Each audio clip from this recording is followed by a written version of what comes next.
Suppose D varies directly with B and inversely with C. Complete the table.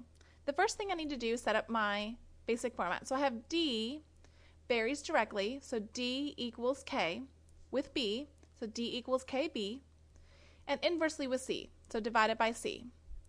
Now I'm going to use the numbers in my first column to solve for my unknown, which is K. So I plug in 196 for B, 7 for D, and 4 for C. So 7 equals K times 196 divided by 4. Multiply both sides by 4, then divide both sides by 196, and I find that K equals 28 over 196, which can then be reduced to 1/7.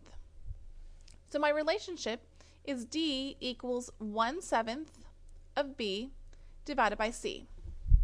Using this basic equation, I can solve for the rest of the table. So using D equals 1/7 B divided by C, I plug in my known numbers and solve for my unknown. So I plug in 3 and 9 for D and C and solve for B. Multiply both sides by 9, multiply both sides by 7, and I get that B is 189. So 189. Next, I'm missing C. So I plug in 2 for D and 70 for B. So multiply both sides by C. 2C equals 10. Divide both sides by 2. C equals 5. In my last column, I have D as my unknown, so it equals 1/7 B times C, so 168 for B and 3 for C. Gives me 24 divided by 3, so D is 8.